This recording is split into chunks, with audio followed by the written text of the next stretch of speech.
So, hi everyone. I am Doreen Tannenbaum, the Strategic Initiatives and Communication Manager with UCI's Procurement Services.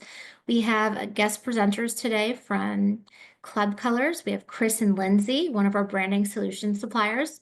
This will be followed by a presentation from Brian McCurdy in our Export Controls Office. Then we'll have a brief update on our procurement process. And I just want to let everyone know that these questions the presentation is going to be followed with questions and answers. We will open up the floor for Club Colors just after their presentation and then proceed with Q&As after our full presentation. Next slide, please. So the recording of today's session is going to be sent out via email and also available on our procurement services website by next week. The slides are available now and you can access them from the calendar invite. I'm also going to drop them in the chat so you can follow along there. And I just want to have a reminder for everyone that we have training guides and videos available on the training section found on the top of our procurement website. If you'd like to request a group or one-on-one training, please open up a ServiceNow ticket to set that up. Next slide, please. And then we do have our bi-weekly office hours every other Tuesday from 9 to 10. We had our one this morning. We invite you to join us for any questions you may have or watch us go through live demos on KFS. If you'd like the calendar invite, please send me a message and I'll forward you the link. If there's no questions, usually within the first 15 minutes or so, we end the session and are always available for additional questions through opening up a ServiceNow ticket. I'm going to turn it over to Snehal, and he will be introducing our agenda and our speakers. Thank you. Thank you, Doreen. Welcome, everybody, to this session. We always appreciate you taking the time to participate in this training sessions, wanting to learn more and, get an idea of what's going on or learn more about the topics that are important and of value to you all. As Doreen mentioned, we are going to have presentations from Club Colors. Thank you for being a platinum sponsor during our supplier showcase. Actually, gold sponsor during our supplier showcase, right? We appreciate your sponsorship and your partnership. We are then going to have Brian, as Doreen mentioned, talk about export controls, which is an extremely important and valuable step in the process for all of us to comply with, because there are significant penalties if you don't comply with those requirements. I'll give a very brief update on where we are with our procurement project that we have been working on very diligently, which is the UCI by Plus, the Jagger requisitioning and PO process, and then we'll open up the floor for questions.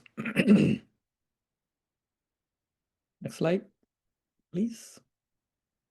All right, so before we hand it over to Club Colors, I wanted to make sure, and most of you who attend these training sessions on a regular basis must be very familiar and tired of me mentioning this and saying this over and over again.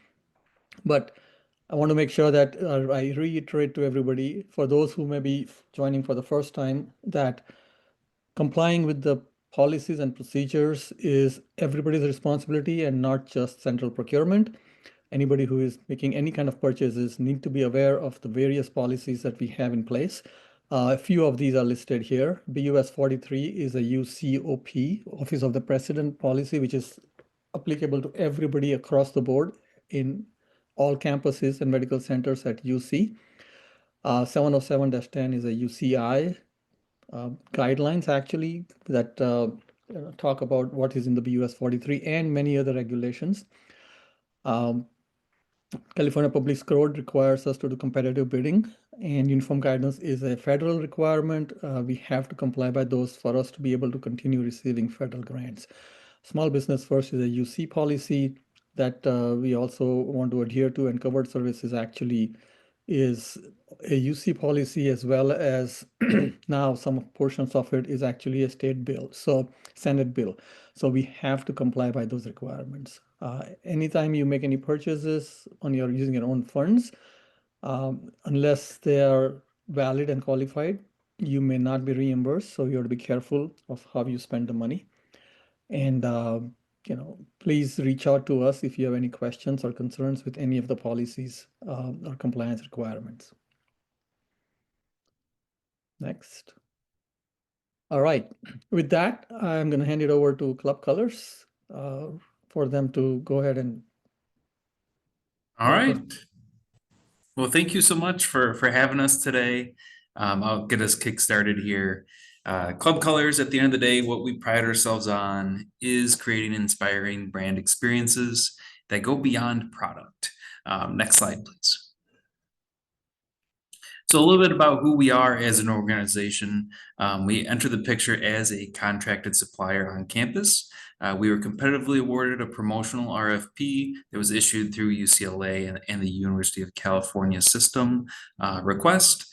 As Club Colors enters that picture, anything that is promotional product related, so you think about your merchandise, your promo swag items, merchandise, if you will, it's all part of the suite of solutions we bring to the table. We also are members of Omnia as a procurement buying group, so it's something that provides just extra levels of assurance in that buying process. For us, we're also officially licensed as a UCI supplier and enter the picture as partners of your Barnes & Noble bookstore on campus, The Hill. Next slide, please. Hi, everyone. This is Lindsay Purcell. I am your Club Colors brand advisor. So I am your main point of contact for any requests that you may have for branded merchandise and apparel.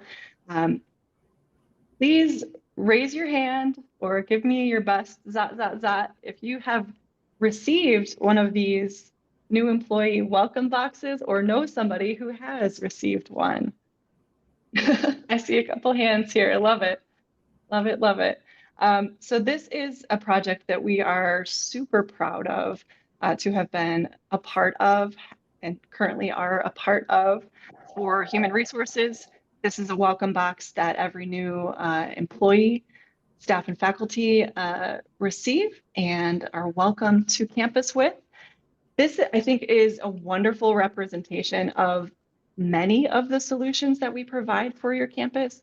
Not only, creative product sourcing, but also our kitting and fulfillment services, as well as our technology.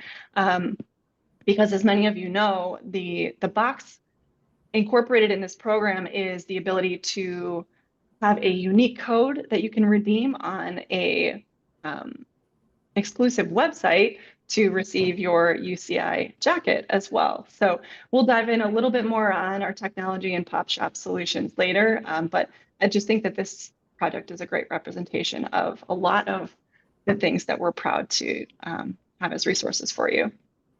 Next slide, please. Okay, our core values. This is really what drives us. Every one of these core values is a huge part of who we are as a company and who we are as people. It's so ingrained in everything that we do. And my favorite personally is the level up one. It just represents that we're always pushing ourselves, we're pushing each other as a team to elevate what we're doing internally and for our clients every day. Next slide, please. So for us, it's all about a partnership at the end of the day. Collaboration is going to be at the center of how we engage with folks across campus, how we bring service to your departments, where Lindsay steps in to really understand the why behind your purchases. At the end of the day, you're procuring goods to create an experience. So we're here to help guide you through that process to make sure the items that you are sourcing help you achieve that end result of what you're investing in them to do. Which really at the end of the day, our end-to-end solutions set us apart in this space for that reason. If you're looking at things from tabling items to special event giveaways to executive level gifting to even doing custom apparel or doing branding on walls in a building, Lindsay is that one-stop resource for you to help provide those end-to-end solutions. And as she illustrated in that welcome to UCI box example, having technology can help drive the reach and engagement that you have through different projects throughout the spectrum of solutions we bring to the table. Next slide, please. Our formula at the, oh, well, go ahead, Lindsay. Sorry, I was going to dive into this one. So this details a little bit on our team structure. So yes, I am your main point of contact for any requests that you have, but we have an entire team that is supporting everything we do for you. So the brand advisement team, which is where Chris and I sit, and when we also have our project management team. So this is our wonderful folks who, after the order is submitted, they make sure that product is ordered, everything ships where it needs to. And then we also have our brand operations team, which we'll dive into a little bit more on the next slide as well. So that's the team that decorates and ships the product. And we also have our design lab, which is our unique name for our in-house marketing team.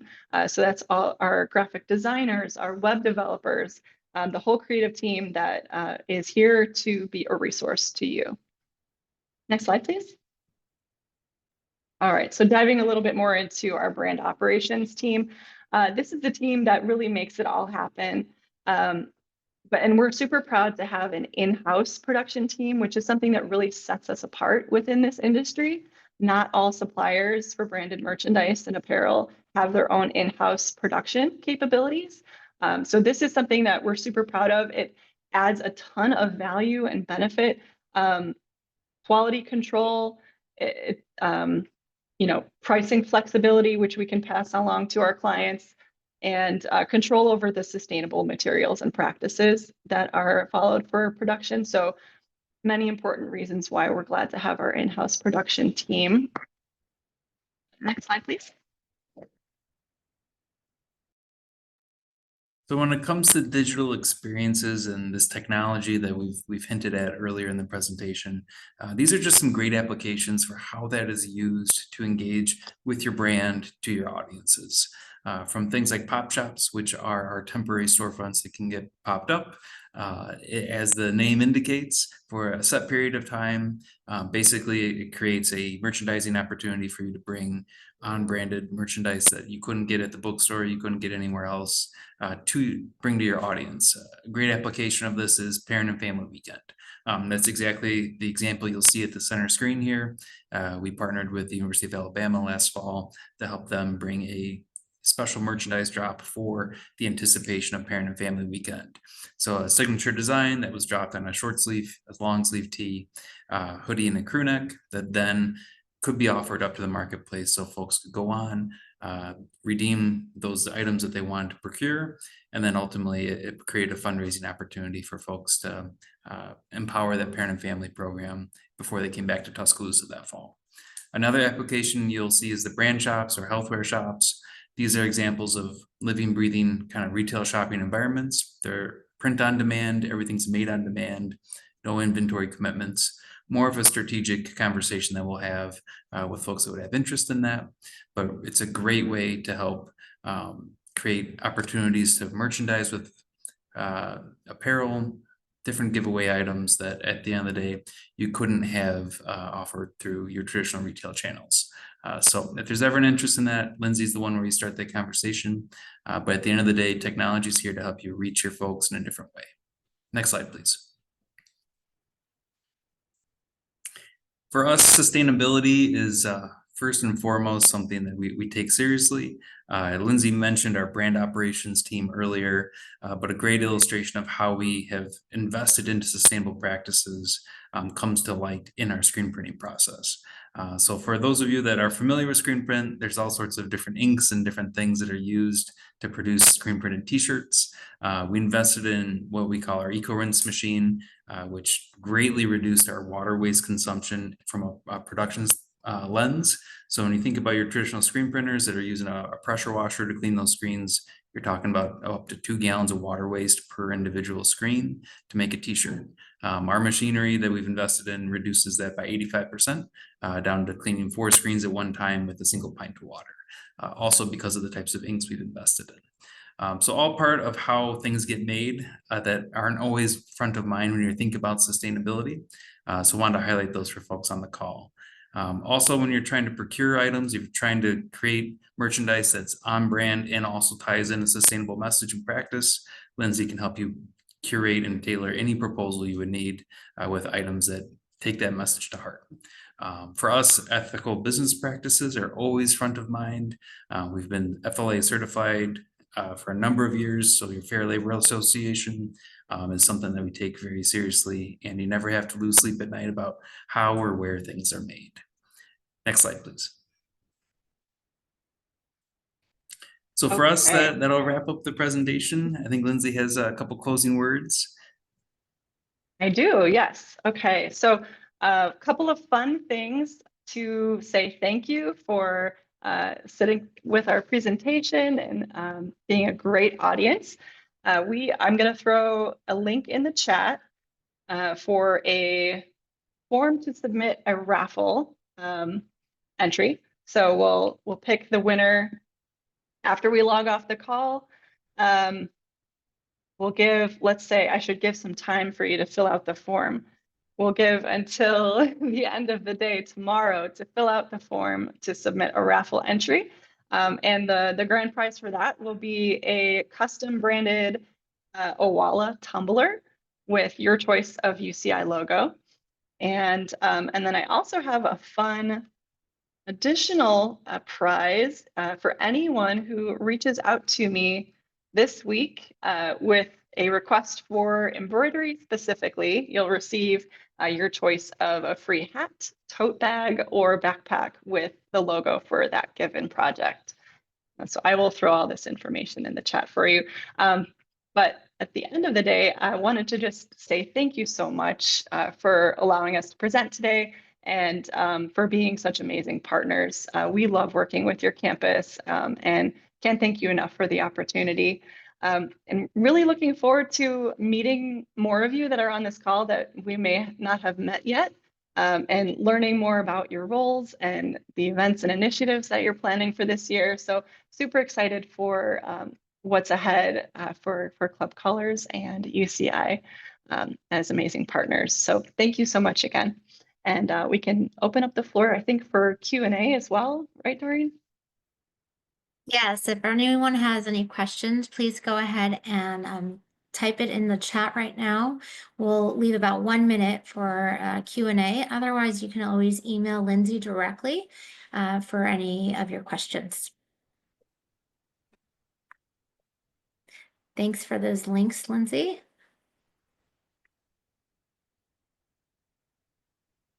No questions? All right, well, thank you so much for our Club Colors team. We really appreciate you joining us today. We are now going to turn over our next presentation to Brian McCurdy from our Export Controls Office. Awesome.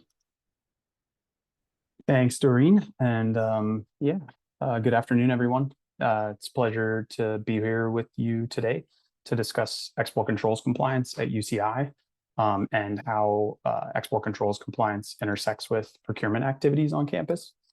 My name is Brian McCurdy, and I'm the Export Control Officer here at UCI. I'm joined on the call today by my colleague, Joanna Arias. We are, you can go back to the first slide if you want. We're members of the Research Engagement and Compliance team within the Office of Research, and we are responsible for overseeing the Export Controls Compliance program at UCI. My presentation today is part of an annual training exercise that is required in order to ensure compliance with export control laws and regulations. So thanks to Snehal and his team for allowing us to be here with you this afternoon. Before I start my presentation, I just want to say that a common misconception is out there about export controls compliance, and I just kind of want to clear that up. Export controls compliance is not just about shipping items to foreign countries. When somebody hears the word export, they immediately think of items being sent somewhere overseas. Before I got into this line of work, I had that same impression, and that is partially correct. Physical shipments to foreign destinations is really the bedrock of export controls compliance. However, it is not the sole focus of export controls compliance. Export controls compliance encompasses much more than physical shipments being sent overseas. And I will expand on that point further throughout the presentation. Next slide. So here's our agenda for today. I'll begin by providing an overview of the regulatory landscape for export controls compliance, and then I will discuss how these regulations pose risks to the procurement operations on campus. And then lastly, we will discuss some examples of procurement activities that have export controls compliance implications. Next slide. Export control regulations are used by the US government to address a variety of national security and foreign policy objectives. Export control regulations are expansive. They cover the export, re-export, and transfer of physical items, technology, software, and services to various end uses, end users, and destinations. As you can see, I highlighted several words in that second sentence to place emphasis on how these regulations cover much more than just physical shipments to foreign countries. Next slide. There are three main agencies that administer and enforce the regulations. The first set of regulations that I'd like to highlight is the Export Administration Regulations, or what is more commonly referred to as the EAR. The EAR is administered and enforced by the Department of Commerce, and the EAR covers products that have both a military and civilian use, or what is referred to as dual use. As you can imagine, there are a lot of products purchased by and in use at UCI that are subject to the EAR. Most of the purchasing activity at UCI will be for products that are controlled by the EAR. The compliance risks to UCI from EAR controlled items is low because most products are commercially available and contain commonly used technology that has been in use for quite a long time. And then in addition to regulating items, software, and technology, the Department of Commerce also maintains lists of organizations and individuals that are prohibited from receiving or handling EAR controlled items, software, or technology. Next slide. And next we have the International Traffic in Arms Regulations, or ITAR, which is administered and enforced by the Department of State. The ITAR regulates exports of products or services that are designed, modified, or upgraded for a specific military use or purpose. The compliance risks to UCI from ITAR controlled items is very high. We have some researchers on our campus who do utilize ITAR controlled products in support of their research. One example of this is night vision scopes that are being used for health science research. They're designed for military use, but the lab they're being used in utilizes them for fundamental research on eyes. And then remember what I said previously about all physical items, technology, and software located within the United States are subject to export control regulations. The products will be either within the purview of the EAR or the ITAR. 99% of what we purchase here at UCI would be considered dual use and would then be covered by the EAR. So again, ITAR regulated items are, a little bit fewer and far between in terms of, our use of them and our procuring of them, but we do have them. Next slide. And then to round out the regulatory landscape, I just want to highlight the various sanctions programs administered by the Office of Foreign Assets Controls, or OFAC. And that is those are administered and enforced by the Department of the Treasury. There are two general categories of sanctions. There are targeted sanctions, and then there are comprehensive sanctions. There are entirely too many sanctions programs imposed by the Office of Foreign Assets Controls to go over in this presentation. I just want you to know that the biggest risks to UCI come from the comprehensive sanctions the United States has imposed on Iran, Cuba, North Korea, Syria, and then seems odd to some individuals, but certain regions of Ukraine that are currently occupied by Russian forces. So that's where it's not odd, right? It's areas of Ukraine, but areas of Ukraine that are occupied by Russian forces. Similar to the EAR, the OFAC also maintains lists of restricted organizations and individuals that UCI is prohibited from engaging with. And the compliance risks to UCI from engagements with a comprehensively sanctioned country are also very high, because most engagements require government authorization. The scope of what falls under OFAC's comprehensive sanctions is extremely broad. Just to provide you with an example, UCI representatives require government authorization if they want to conduct research or attend a conference in one of the comprehensively sanctioned countries. So that's just to give you a sense of, how restrictive they are. Just traveling to one of those countries for a conference requires a license, or conducting human subjects research in one of those countries would require a license. So if you ever hear about an activity or an engagement that involves one of these comprehensively sanctioned countries or regions, please reach out to our office immediately so that we can take a look at it. And then next slide. So why is this important, and how does it impact procurement matters at UCI? So here's a short list of some of the risks UCI faces when processing procurement transactions. I kind of was about to chuckle because it's a short list, but it seems like there's a lot of information on that page too. I referred to restricted party lists maintained by the Department of Commerce and OFAC in my previous slides. Those lists are created by the government to inform UCI and other US-based organizations of restrictions placed on an organization that limit their ability to receive items, software, technology that is subject to the regulations.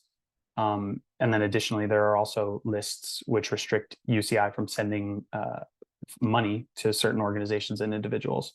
So therefore, it is critical for UCI to perform due diligence before engaging with a foreign organization or an individual.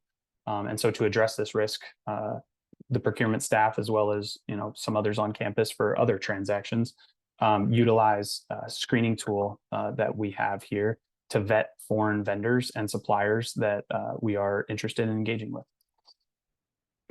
We also encounter export controls risks for procurement activities that involve shipping of items. So your physical exports, right, that we talked about before. Again, I think that's the most commonly understood export. The biggest risk here is when materials or samples or equipment are shipped from UCI to foreign destinations without going through export controls and sanctions compliance review.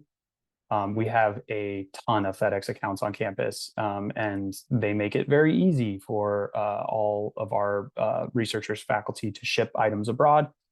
So it's very difficult for us to wrap our arms around that compliance risk.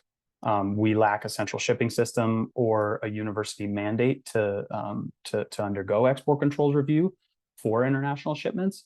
And so really what we can do is come in front of folks like you to say that if you become aware of a procurement activity that involves international shipping in your department, reach out to us immediately so that we can take a look at that shipment. And then I mentioned country restrictions. Those refer to the sanctions programs that I was previously talking about that are administered by OFAC. As I mentioned previously, the sanctions are extremely restrictive, and in most cases, UCI is not allowed to engage in procurement activities involving these countries without authorization from the government. So again, contact our office if you have any engagements or activities that are with those countries or regions. And then we have controlled technologies, and that refers to certain technologies that the US government has deemed to be of a more sensitive nature. It is rare that we procure these types of technologies, but it does happen from time to time. When we are made aware that we are working with these types of technologies, we have to ensure that they are properly protected while in use at UCI to ensure that we do not violate the regulations that pertain to that particular item. And then the controlled activities or controlled technologies, excuse me, risks dovetail nicely into the export control language risks that I've highlighted in this slide as well. If we are procuring items, software, or technology that are highly controlled, the vendor typically lets us know that that is the case by providing us with notification in one of their documents. Therefore, it is very important to review vendor documents for references to export control laws and regulations. A vendor or supplier could be telling us in those documents that the things we are purchasing are highly controlled. And they do that. And so it is very important to review those documents and doing so with an eye toward export controls compliance. And then so for the rest of my presentation, I just want to focus on two of these risks, and that's the export control language and controlled technologies. Next slide. Export control language is usually included, as I was just saying, in documentation that we receive from a vendor or supplier. I'm sure you've all seen markings like these on packages or documents that are trying to alert you to the fact that this box contains hazardous materials or that it contains fragile items, right? These are what are referred to as handling markings. If you saw this package or were alerted to the fact that there were hazardous materials in a package, you would probably reach out to UCI's Environmental Health and Safety Department, right? And then after alerting EH&S, they would step in to address the requirements that come along with these materials, right? Because they're the experts in that space and you rely upon them to help you through that, right? The same idea is true for export controls compliance. When a vendor or supplier includes markings on documentation that they provide to us that something we are buying is export controlled, we need to be following up with them to request additional information to meet our compliance obligations. And this is where our office, really needs your help. We need you to identify those and then be escalating those to our office for further review, right? Once you have identified those markings, then you would contact our office. And again, we would step in and, and work with you and the vendor and the faculty member, whoever we would need to work with to resolve that issue. Next slide. And then here's an example of a marking that you may see on a document provided to you by a vendor or a supplier. This example here is telling us that the document contains technology that is controlled by the EAR and must be handled in compliance with the Export Control Reform Act. And that's the piece of legislation that that is relevant to the export administration regulations. If we were dealing with an ITAR product, the vendor or supplier would instead reference the applicability of the International Traffic in Arms regulations, right? And so when documents contain markings like this example that I've provided here, we should be following up with the vendor or supplier again to understand what we are receiving. Why did they put this there, right? And these markings are just merely a notification to the buyer and more often than not, they do not include enough details to really understand what our compliance obligations are. So, in most cases, we need to know more to ensure our ability to comply with the applicable regulations. And again, contact our office if you see any markings like these on documentation that you receive. Next slide, please. In addition to the markings that I was just mentioning, vendors or suppliers will sometimes include export control clauses in their terms of sale. Here's an example of a clause that you might find in a vendor or supplier document. This is an example that I pulled from Thor Labs. This clause is typical of what you will see. It's very generic. A lot of details are missing, like I was just alluding to on that last slide. When these clauses are present in the terms of sale that a vendor has, it doesn't necessarily mean that we are purchasing something that is highly controlled. It is more often the case that it is just boilerplate language that is in all of their agreements. If you happen to notice one of these clauses, the advice is that you follow up with the vendor to ask about its applicability to the items that UCI is purchasing. Once you have a response from a vendor, then you can reach out to our office to review the information that they provide to determine if additional follow-up with the vendor or supplier is needed. You will also see clauses related to these regulations labeled as export controls compliance or global trade compliance, or in the case of, the example here with Thor Labs, it's included in the miscellaneous section of the agreement. So really just, keep an eye out throughout the document for any references to export controls compliance. Next slide. Occasionally, a vendor or supplier will require that UCI complete and sign a certificate related to export controls compliance. They might not say it on the document. It might not say, export controls document or something along those lines, right? It might not be as clear. Like in the case of this example here, it's an end user statement, right? These are certifications that the supplier asks us to complete because they are flagging this particular purchase and often requesting this to shield themselves a little bit from liability, right? They are using these to inform us that what we are purchasing could be highly controlled. End user statements are a way for a vendor or a supplier to document their export controls compliance program, right? If anything goes wrong, they can point to that document which states that we are responsible for complying with export control regulations, or that we have assured them that we're not going to do XYZ with the thing that we're buying. Sometimes, in these documents, it'll say we are agreeing that we're never going to ship this thing. Typically, that is the case, right?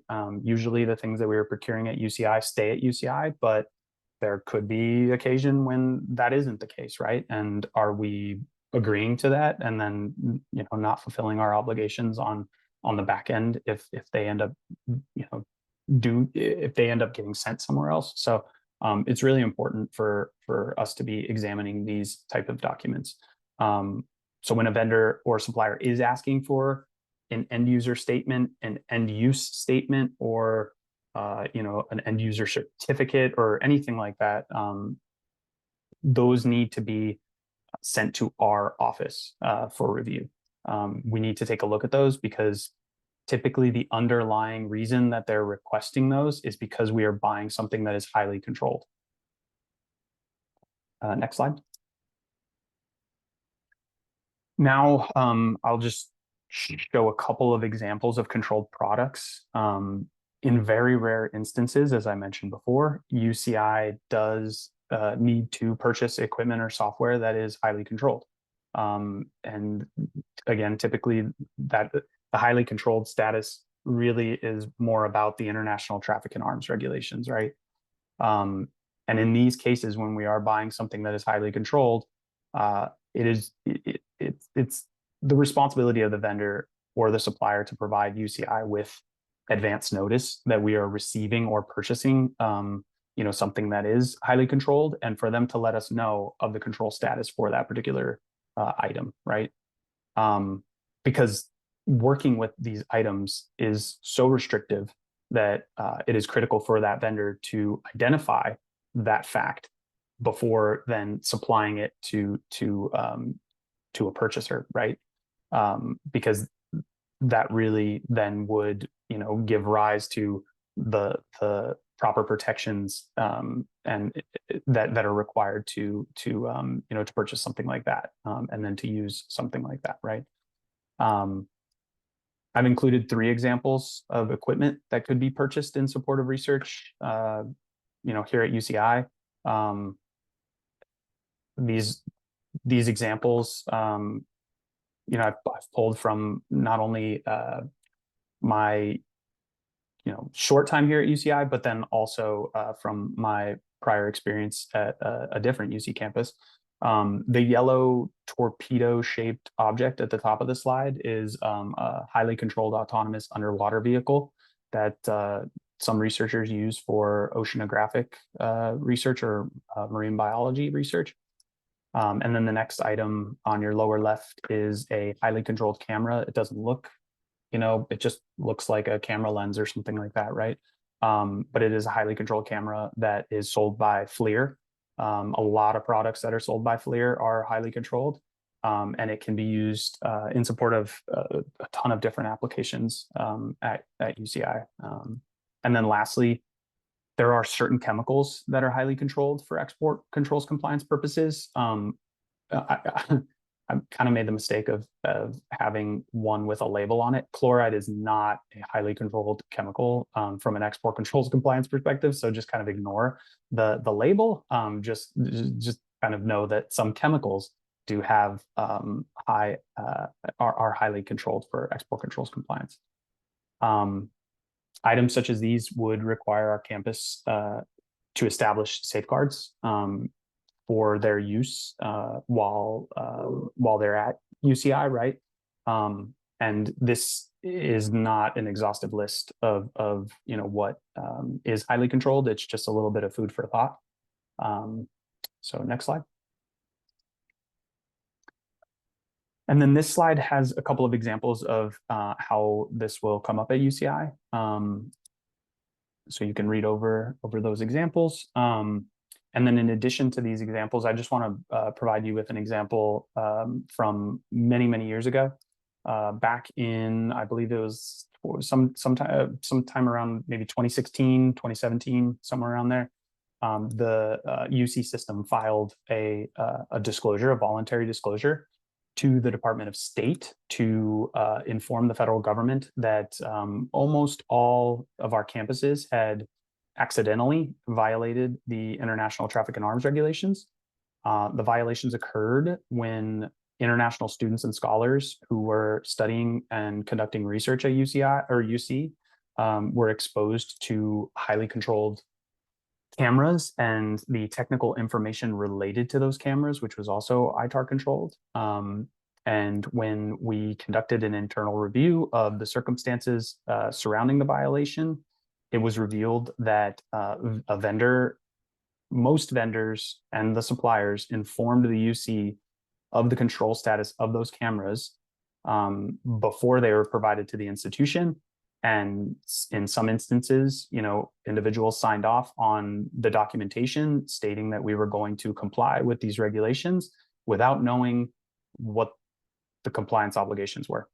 The markings were there, but again, most of the folks who processed the purchases didn't know what they meant. And the government responded to the disclosure by requesting that we implement a number of changes to increase our compliance with the ITAR and to ensure that we don't make the same mistake again.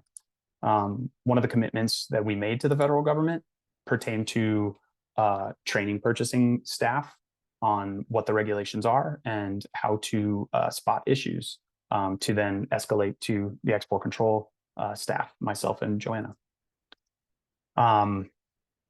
This presentation really, we intended it to just be, an exercise in familiarizing you with export control regulations. We do not expect that you'll be experts in this area. We just want to bring up these issues, highlight these issues that arise during, the course of procurement activity, and that should be escalated to our office for further review. Again, we're not asking you to be experts. We're the experts in this space. If you see something, say something, contact us, and we can help. As procurement services, moves to a new purchasing platform, we will continue to communicate with everybody, and we will be, working with procurement services staff to get,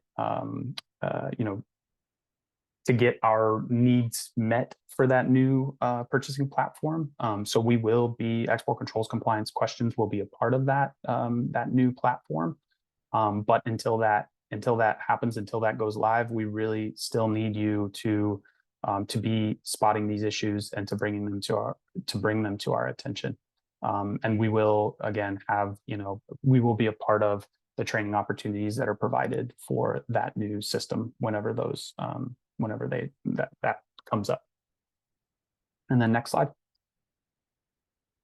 And that's it. That concludes the presentation for this year. I hope that I was able to provide you with some insight into export controls and how they impact the purchasing operations here.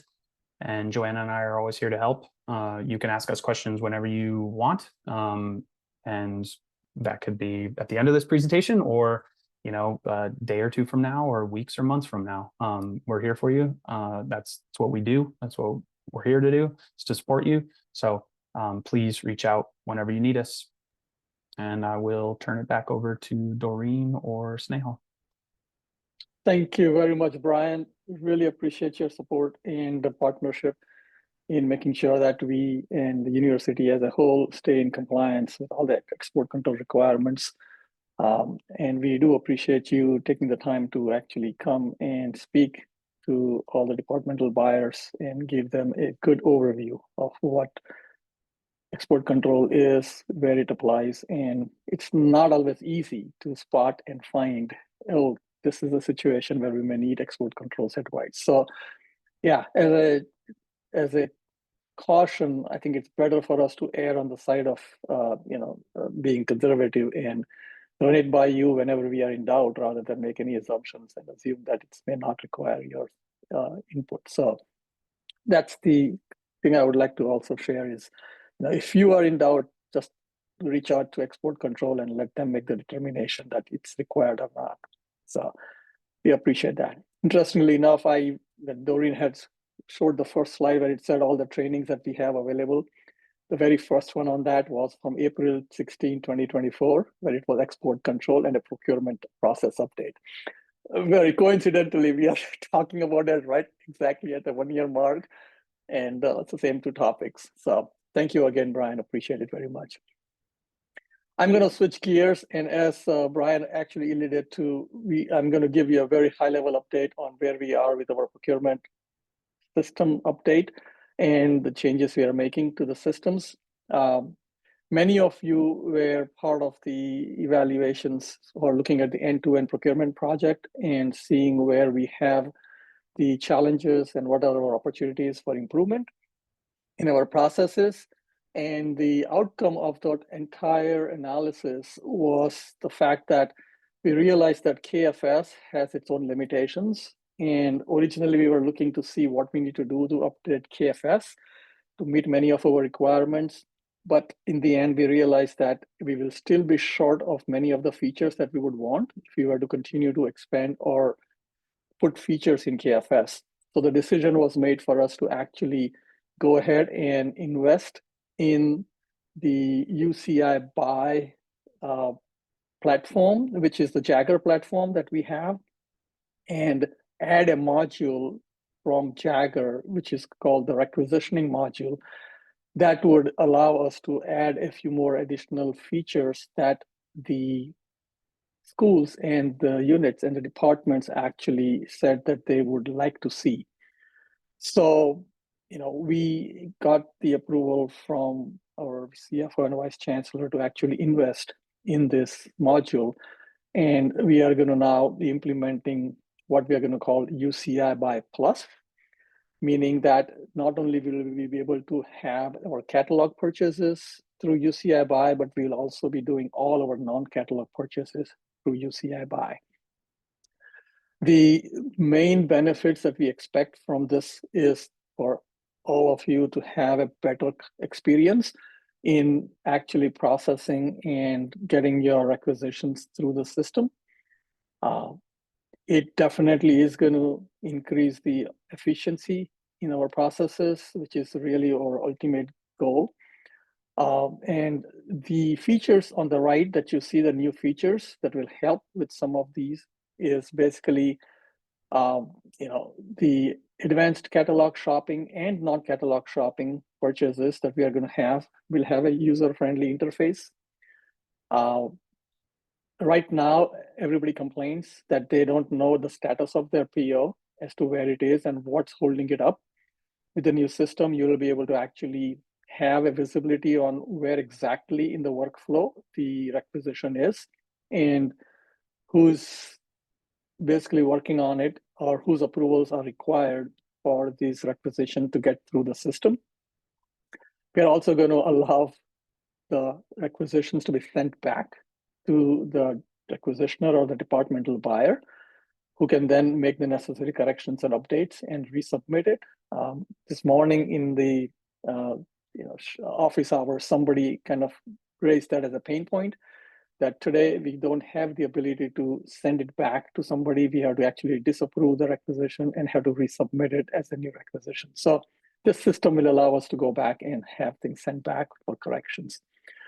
One other challenge that we continuously face is that many of the compliance requirements that we need to incorporate in our requisitions and POs actually are happening outside via emails and ServiceNow tickets.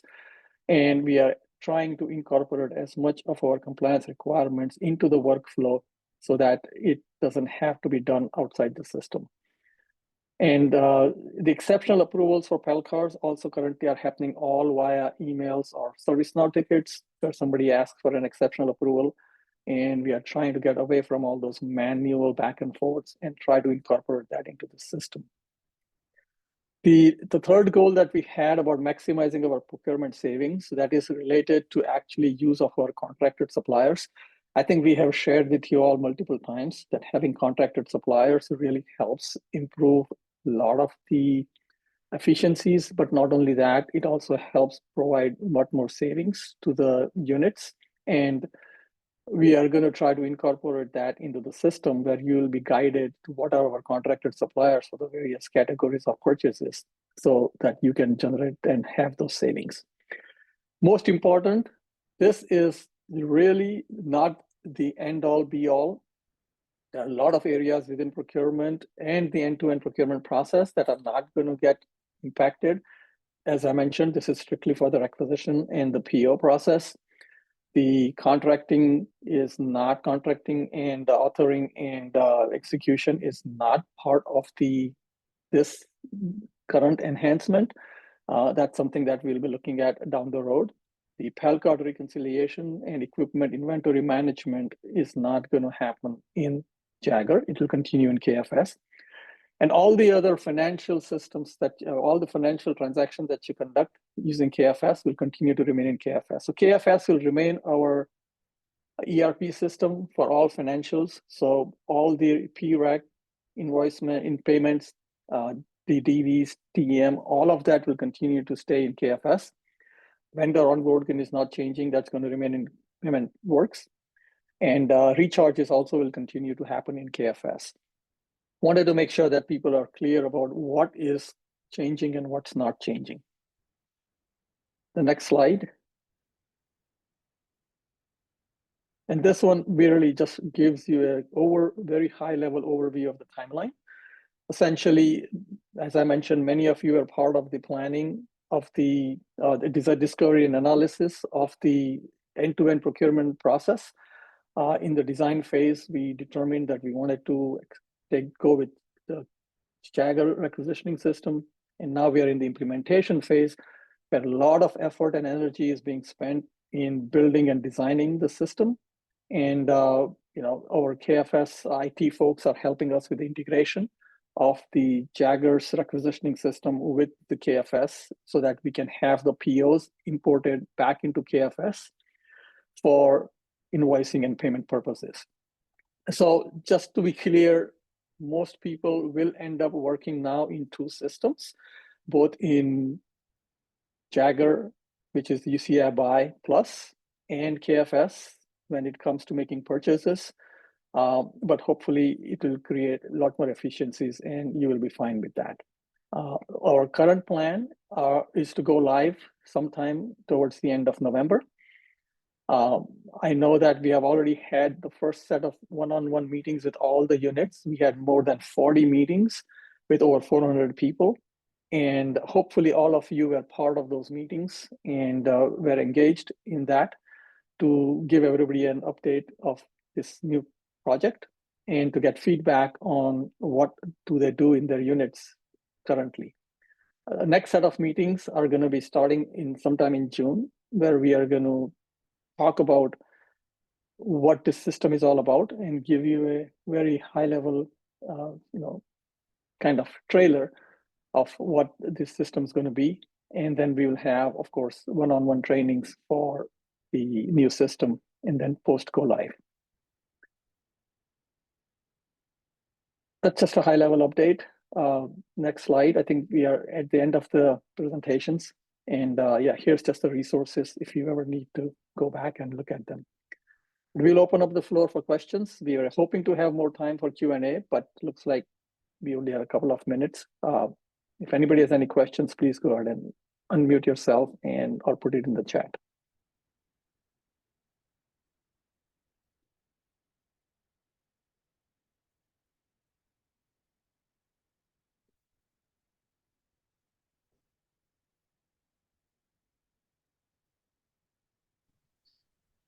Okay, I'll go.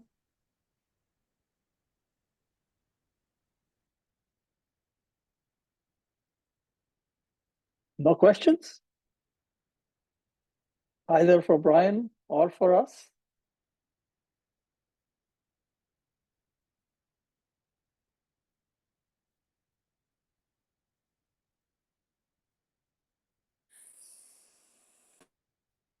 Seems like nobody has any questions right now. Snehal, I want to ask if there is will be a demo to the users, or when would that be available, like a demo? Yes, After. so in the next set of rollout meetings, we are going to kind of show the look and feel of the system to give everybody a feel for what the new system is going to be looking like. But when we are, of course, ready to roll out the training and everything before we go live, that's when we'll definitely have demos. We'll have a lot of short and long videos to help people understand what the system's going to look like.